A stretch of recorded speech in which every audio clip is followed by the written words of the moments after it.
The parents of murdered Brisbane woman Hannah Clarke have channelled their grief into fighting for coercive control to become a crime.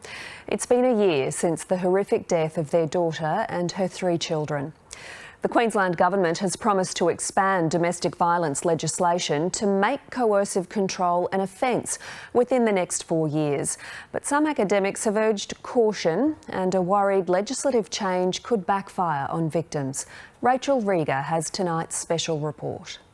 On a quiet morning in Brisbane's Camp Hill last February, 31-year-old Hannah Clarke and her 3 children, Aaliyah 6, Leanna 4 and Trey 3, were on the school run when they were doused in petrol and set alight by her estranged husband, Rowan Baxter. The family had just driven out of the driveway when they were ambushed. They came in, Sue told me, and yeah, whole world just collapsed.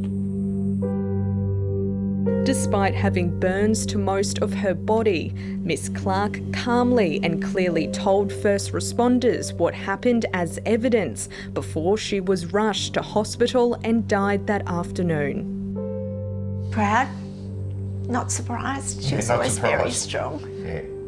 And she would have wanted to make sure he paid. Yeah. Really made sure he paid. The murders shocked the nation and sparked calls for domestic violence reform. There was no excuse. There could never be an excuse. No buts. The blame lived and dies with him. 12 months on, the Clarkes are still processing their grief. Still difficult. I think it's getting harder now knowing that they're not coming home. We're not going to see them again. Through their charity, the Small Steps for Hannah Foundation, they've made it their mission to see controlling behaviour, like what their daughter was subjected to for years, made a crime. He knew where Hannah was. He would turn up at places quite unexpectedly. She would notice a handbag had been rifled through and things like that. And then he would also control what the children did. And then he would force sex on Hannah every night. And if she didn't comply, he would sulk for days and not speak to her. That's the worst thing, it's not physical. There's no marks, so it's very hard to pick. Carolyn Robinson runs charity Beyond DV and wants robust laws put in place to protect families. We want laws that have teeth, because with coercive control, what we do see happening here with the women we support is that 2, 3, 4 years after they've left their abusive relationship, coercive control is still alive and well in their relationships with their ex-partners, and that very often involves the children. Coercive control is a pattern of intimidation, isolation, cyber stalking, emotional, mental and financial abuse that those in the domestic violence sector are all too familiar with. They can also control what you wear. Hannah was never allowed to wear pink or shorts, which was quite difficult when she did CrossFit. The state government says it will make it a crime within this term. The Attorney-General, Shannon Fentiman, says initial consultation will start soon. We'll be working with police, our prosecutors, our domestic and family violence services and legal experts to make sure this works. Training and rolling out a public education campaign will also be part of the changes. The police service supports coercive control becoming an offence and is already training officers in how to identify it and gather evidence. It's not just behaviours, it's texts, it's telephone calls, it's emails, it might be financial records.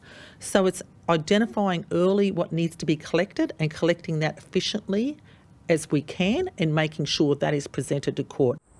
The United Kingdom is leading the way in criminalising non-physical forms of domestic violence. England and Wales were the first in the world to legislate against coercive control in 2015. Scotland followed in 2018, and it's likely Queensland's laws will be modelled off those. Some criminology and family violence experts have raised concerns the offending may be hard to prove in court and could be used by perpetrators to frame victims. This is why so many women end up with protection orders against them, because no matter who's called the police first, the man is able to represent himself as a victim. As Lloyd and Sue Clarke still grapple with their immeasurable loss, for the future they plan to keep raising awareness about coercive control in the hopes it will change the ending for other families. Rachel Rieger, ABC News, Brisbane. And if you or someone you know needs help, please contact 1800 RESPECT by phone or their website. Or if you're experiencing distress, please contact Lifeline on 13 11 14.